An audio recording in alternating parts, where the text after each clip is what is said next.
Let's see, I believe we are live. Yay! So hello world. Great to see you here. Happy Monday. This is April 20th. Welcome back to Creativity is in Business. I'm your host, Monica Kang, founder and CEO of InnovatorsBox, and welcome to our first attempt of doing this on YouTube. So one of the things that you notice from the things that we like to do is always try something different. And how shame on me if I don't walk the talk. And so we started the channel as we were doing this creativity show on Facebook Live to help how you can rethink about the things you as a leader and what you can do in your everyday life, as well as now bringing this back here and how we can do. So I'm super excited to have my friend and colleague, Julie, all the way in London. So how are you today? I'm good. I'm trying to think, do I say good evening, good afternoon? It's good evening from here. I'm great. I've had a really good day, thanks. Been busy working on content and coaching. How about you? What's life like in DC? DC is good. We are well, and we're doing what we can each day at a time. I know it's where we are, and so we pace where we can. And so Yeah. how timely, because one of the conversations I've been wanting to have with you is as a coach and as an entrepreneur. I know you coach a lot of other leaders around the world and how they think about problem solving. So, I'm curious to think about, as a coach, why is understanding problem solving important in the first place? Because it's something we are doing every day, even if we don't realize it. Sometimes we only realize we're solving problems when it's like the big, juicy, difficult ones. But every day, and what we're doing, we are solving problems. Even really deciding what we're having for breakfast is a problem. It's something we're solving. Hopefully that isn't going to be a big challenge for our day, but it is. We're always faced with different things that we have to think, how do I deal with this? So it's what we're doing throughout the day, but for leaders even more so, because people are looking to us for that leadership and coaching each other in how we actually develop problem solving skills as well. Absolutely. And while we're at it, I just realized our guest, I know my wonderful guest, but you all don't get to know her yet. So I want to dig into spark cards. For those who've seen before, these are some of her question prompt cards. So Julie, tell me, what color and number comes to mind? Orange, blue, and yellow. See, here I'm excited and I'm nervous now because I have no idea what's on these cards. Can we go for a green one, please? Okay. What number? This is 4. Does it go up to that? Oh, sorry. Yes. Ooh, this is a good one. So this is one of the curiosity questions. Okay. If you could deliver a 10-minute TED Talk, what would it be about and why? Oh, I think it would be around the steps we can all take to have a positive mindset. I know that's something people talk about a lot, but I see it so much in coaching that it's not necessarily about the challenges that we face in life. It is a lot about our attitude to them. That doesn't mean that when tough things happen, we don't go, oh, it's okay, everything's fine. But it's always about, what can I do here? What can I control? What can I learn? And I just see the difference it makes to people's lives and their happiness if they've got that. So I think that's what I do for a TED Talk. That's still one I'm going to mull over. I might end up with a kind of top 3 things. Love that. And how timely is that perspective to today's theme about problem solving? And so, as you mentioned, problem solving is something that we do all the time. And especially for leaders and innovators, the pressure and the responsibility is even more. And the lens that, as we were preparing the show, one of the questions that we stumbled upon that I loved your perspective is the importance of understanding being a better problem solver, and connected to that, how timing plays a role. So could you elaborate more, to be a better problem solver, how do you balance being flexible yet not rushing to conclusion and being fast, and how do you manage all of that multitude of problem solving? The first thing to say is I'm not going to be able to give you like a perfect formula across the screen which is going to tell you how to do this, because as you said, it is a balance and it's something that we're always looking at and always adjusting. I think first of all, if we think about why do people jump in straight away with problem solving and do it really quickly, it's usually because a lot of us have time pressures. There's always so many other things going on. It might be that the problem needs to be solved quickly because there's some sort of emergency. But sometimes it's actually connected with our to-do list of, we've got a whole heap of things behind this problem that we need to deal with. So the sooner we can tick this off our list, the better. Also, if we're in leadership positions, we can feel there's an expectation that we should be the ones to be able to solve things. So it's like, right, I've got to get in there and solve this fast because people are depending on me, and also how will I look to others? And honestly, sometimes there's a bit of ego in there too of, well, I'm the best person, I know how to solve this. So all of those things can be at play, which can mean that we jump in really quickly. And I'm not saying that that is always wrong. It's not. You know, I'm sure you've had it in your life when you've been involved in an organization or a group where actually it's gone the other way. You really wish someone would jump in and solve the problem. Somebody would make the decision rather than have this talking shop. So it is that balance between the two all of the time. Does that answer your question? I mean, Yeah. I know we'll kind of. Yeah. And to add to that, what are some advices that you share, especially, working with your diverse clients? I know you coach and help leaders around the world on topics and perspectives like this. Okay, so yes, I will try to be mindful of not jumping to conclusion and be mindful of that. And still, like, how do I make sure that I am solving it in the right way when there's so much uncertainty? Like, being a good problem solver in a way, we want to start with as much research and information, but sometimes we just don't have that. So where do you realistically start? And is there something different that we should think about in situations like that, other than not simply jumping to conclusion or deciding on things? I think there's kind of two questions to start off with. How urgent is this? And also, how long do I have to solve this problem? So with the urgency side of things, it might seem like a kind of silly example, but I think it illustrates the point. Say you're in a building and suddenly water starts coming in, and we're saying it's a lot of water. Think Titanic when Kate Winslet goes below deck to try and save Leo. There's a lot of water coming in. In that instance, you are not going to set up a committee to talk about what to do next. You are going to be looking at quickly, right, how high is the water? Is it near electrics? If it's near the electrics, you are out of there. If it's not quite that high, you might start thinking about, well, where is this coming from? If it's just a trickle of water coming in, well, then it's possibly not so urgent. So you can actually go, okay, I don't need to suddenly block where this water's coming in. I can trace back to where it's coming from. And actually then it might be you just need to turn a tap off somewhere. So some of it is about the urgency of the situation. If it is really urgent, then you've got to jump in. But the other thing to think about, then the other side that I said, is about how long that you have to solve this. There is a quote that is allegedly from Einstein, but if you Google it, there's different kind of thoughts about whether or not it's really from him, and it gets slightly changed. But I'll share it with you because there is learning to take from it. Allegedly, he said that if I was given an hour to save the planet, I would spend the first 55 minutes understanding the problem, and then the following 5 minutes coming up with solutions. And I think the point to take away from that is not necessarily whether you've got an hour, 2 days, a week, a month. It's the proportion of time you spend on really understanding that problem. So that's what I would say. I mean, maybe you can bring this 80-20 rule in again that we use on so many things, to think about 80% of your time really trying to understand the problem before you jump to that. There are a number of questions that this probably happens with you as well, Monica, that we spend our lives asking a lot of questions, but it also means I collect questions that I really love, that I hear from people. So if it's okay with you, I've got like 5 or 6 that I know people really use a lot when they're trying to really understand a problem. The first one is, does this problem even need solving?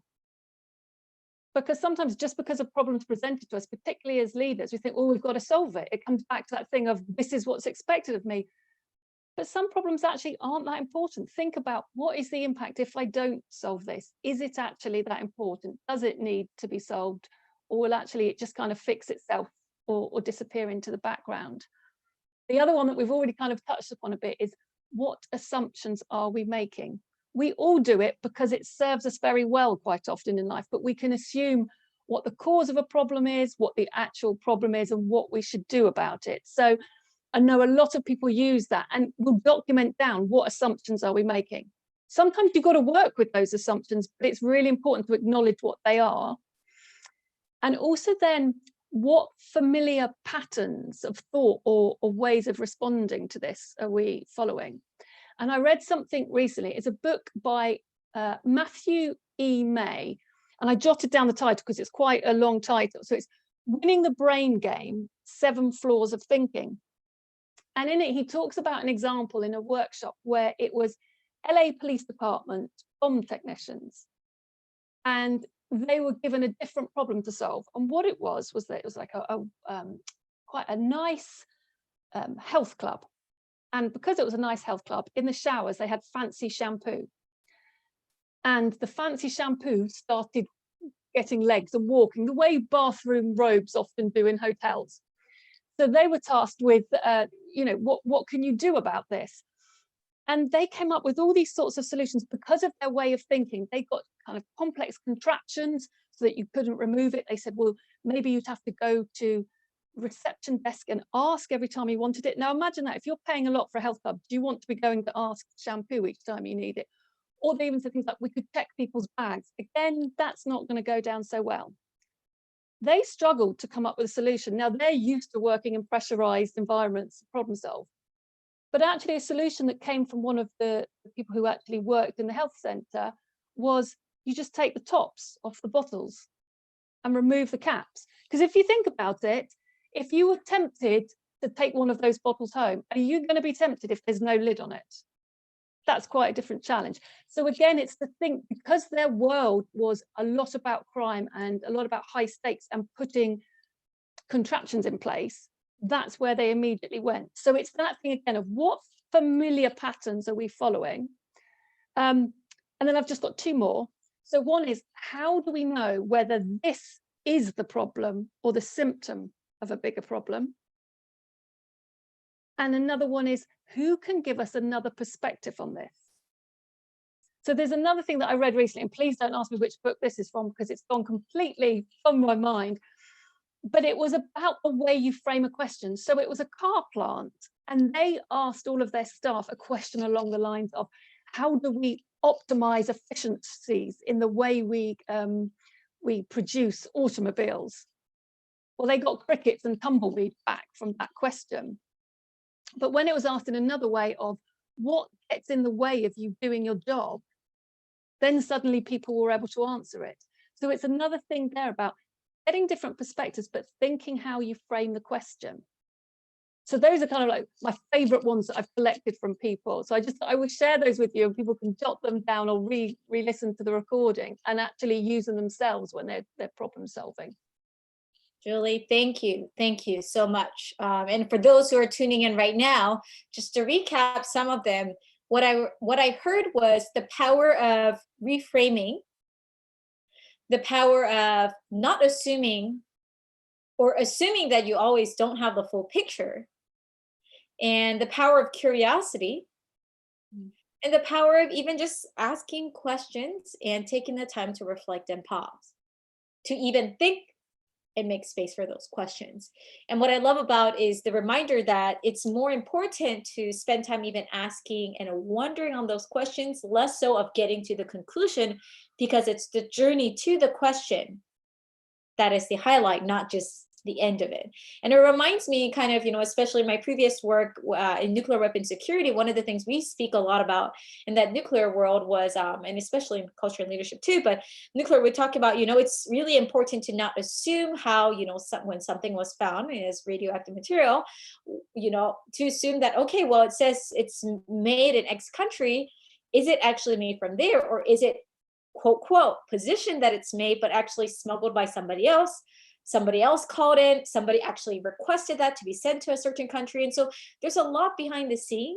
And one thing that I always thought a lot about was, if you don't ask enough questions. If you assume and let that narrative be the lead, you might miss the whole truth behind it, which I loved about your question about the soap and shampoo example, which is so simple and powerful and concrete for everyone to think about as you're joining. So let me dig a little bit deeper into that connectivity. Okay, so I have a bunch of questions. I get it. I need to actively listen and reflect. And I'm also hearing about it's all about being a better communicator. And I know for those who are joining, we're all also eager to improve. What's a simple advice that you would also share and how we can improve being a better communicator so that we become a better problem solver? Well, it's intriguing because the first thing that comes to mind about being a better communicator is probably the opposite of what we all think. Because to be a better communicator, we think about, oh, what's coming out of our mouth? Well, I'd say in this instance, one of the best things to do is to zip it for a bit if you're solving this with things, particularly as leaders, because this is something actually that's come up quite a lot recently, either with leaders of teams or people within teams talking about their leaders, that when there has been a problem that the team is trying to solve, the leader has jumped straight in with a suggestion. Now, that leader isn't necessarily saying, this is my way and everyone better agree. But unless people can quickly come up with a better idea and or feel really confident challenging their boss, they won't do it, because that idea has already been put in their head. They might quite like it, unless, as I say, they've got an idea that is really going to be better than it. They probably won't challenge it because they'll feel like, well, if I say I'm not so sure about that, people will say, well, what would you suggest? And they're not ready, they're not there yet. So it really is to just try and hold back for a bit and see what people put forward. You can always build upon that. That doesn't mean you can't put your suggestion in, but it's almost like you've taken away their headspace by jumping straight in with yours. It comes in a bit with the kind of extroversion and introversion again, which is something that comes up so often in coaching conversations. So something that people use with teams quite often, I know you're with me on this, we love post-it notes in problem solving and creativity. Exactly. But to get the team to jot down ideas on post-it notes, first of all, we're not on commission from post-it notes. We get no royalties for this. But that way, if people can have a bit of quiet time, first of all, to jot down their own ideas, they're not distracted by other people's thoughts. They're also not filtering as much and thinking, oh, should I say this? Can I say that? Or they had a better idea. You can then pull them all together and start talking through. It's a really simple thing, and we do it a lot in workshops, but we don't necessarily do it as much when we're problem solving. So that's what I would say about communicating. It's not necessarily what you're giving out, it's what you're giving other people the chance to actually say. I love that. Love that. And to add to that, it's interesting. I've been reflecting a lot more on this, both with my video learning and these interviews, as well as the conversations I'm having more online with everyone around the world, as well as we're spending more time online with these meetings. I'm noticing how it's a lot more visible to determine who are the active listeners and who are, wait, you just repeated what we just talked about. And it's been a really humbling moment because I'm noticing that it's pushing me to ask better questions. It's pushing me to listen more and not assume, because maybe they are feeling a bit distracted because something personally just happened just a few hours ago and they're not at where they are. Maybe they are distracted because this is with the changes that's going on, they're not really sure how to handle it. And maybe they're distracted because they just haven't thought about how to be a better active listener. And so as you shared that, in addition to your post-it example, one thing that I found really helpful when I was facilitating leaders in communities was, in addition to add to that, is color coding it. And so I would say that, hey, let's make the green post-it the question post-it, the red post-it like a bold idea, or yellow post-it like all like different theme, just thoughts out loud. And what becomes a beautiful thing is like, okay, now you're all getting free tips from both of us. But you will basically then have a second person who's helping out, putting all those notes while somebody does a presentation. And now you're permitting both the extroverts and the introvert to participate, everyone to actively listen. But then for those who like to say things out loud when it comes to it, write it down and verbalize it and put it at the beautiful wall that begins to color code. And I found that to be a powerful reflection to see like, oh, so this group right now, we have more patterns that we noticed. We have more questions that we're seeing. And it kind of gives it insight, which perfectly goes to my next question to dig a little bit deeper into, okay, now, yes, I will be more mindful, Julie and Monica, how to be more thoughtful in my questioning. I get these are multiple skills. I will practice being an active listener. I am listening to all of you right now. And to add all of that, I feel like we need to even go back to the even more roots of it, which it almost feels like, how do you be a better human being to even make a better decision around all of this and process all these different skills? Because that's a lot to process in our brain. To the simple question of, how do we make better decisions? You just asked me how to be a better human being. That is a big question.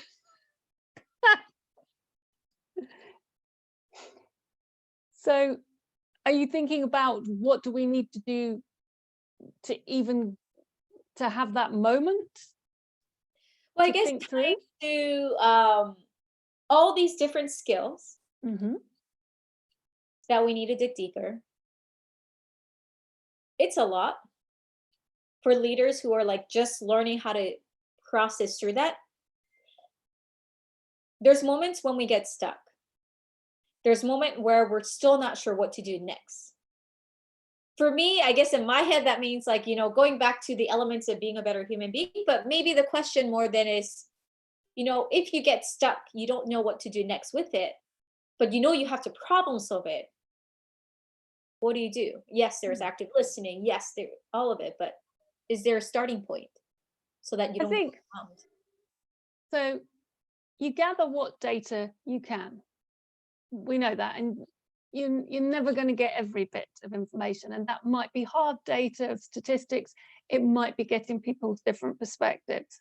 Sometimes when you've done that, that can actually be more overwhelming because you're just like, you've got so much info and it will probably all be telling you different things. What I would say with that is hold a beat and give your intuition a chance to come through, because I think all of our problem solving, all of our decision making is a mixture of the two things, of that hard data and an element of intuition. So I would encourage people to do that. Now, it might be just something of holding a beat for a couple of minutes. I know what some people do is they just feel their foot on the floor as if they're braking in the car, just to give themselves a few moments peace. For other people, it's sleeping on it. It's going for a walk. It's talking it through with a critical friend who can ask them lots of questions back. Obviously, I would really recommend talking to a coach about it, but that's what I would say. But it really does make a difference, because when we say things out loud, we sometimes hear them for the first time in our own brains. Have you ever heard of rubber duck debugging? Now I want to know. This is something actually one of my coaching clients taught me about last week. So it was developed in the 1970s, and lots of people in IT use it to help them work through problems. And what they do is, the idea is you have a rubber duck, the sort of thing that you might put in your bath. You sit it down and you talk through the problem with the duck. Why it's a rubber duck, I don't know. But the idea is that it's really because you're talking it out loud. You're hearing yourself say the problem. You're hearing yourself talk through different solutions. Okay, if you think that the duck is talking back to you, then you know that is concerning. But there is really something powerful in that, because I notice this so often as a coach. When people say things out loud, even though they've thought them in their heads, when they're saying them out loud, it really is the first time they're really aware of that thought. Because quite often they'll say, I didn't realize I thought that, or oh my goodness, what I need to do is A, B, or C. So things like that, I would say, would also help. If you're also still feeling kind of stuck and overwhelmed with the options, I go back to that question about, do you even need to solve this problem? If you still think, yes, you do, fine, go with it. To give yourself a bit of permission and think, do you only have one shot at this? Because if you don't, what's one of your ideas? What's the strongest of your ideas? What is your intuition telling you to go with?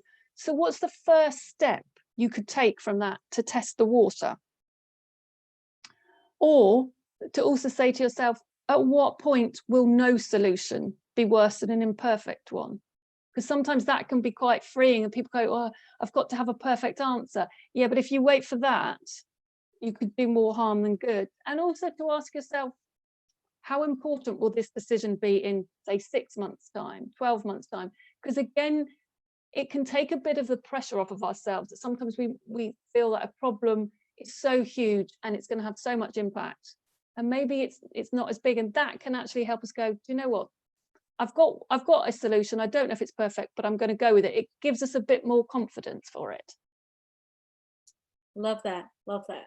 And so tying back to, it still means you have to constantly stay with the eye of curiosity, reflect, and know that it's part of a journey.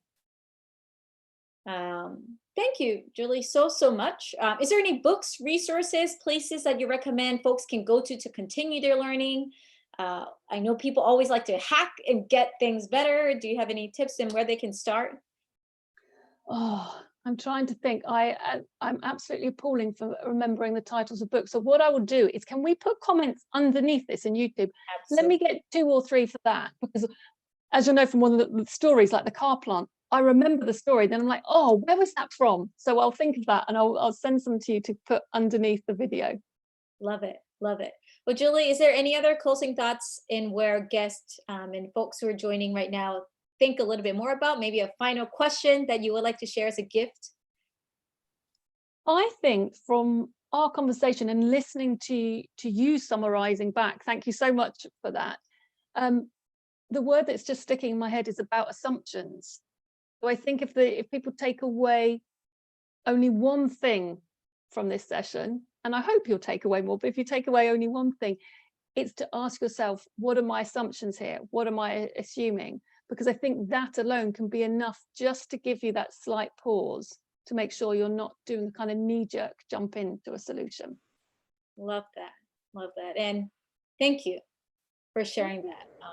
And I would say, to add to that, assumptions doesn't just mean the knowns, but about the unknowns. It might be even technical to the matters that we don't see immediately in a meeting setting, and beyond. So thank you for reminding us all that problem solving is not something fixated, but we can continue to dig deeper, which ties into the question, the quote I want to share as we end today.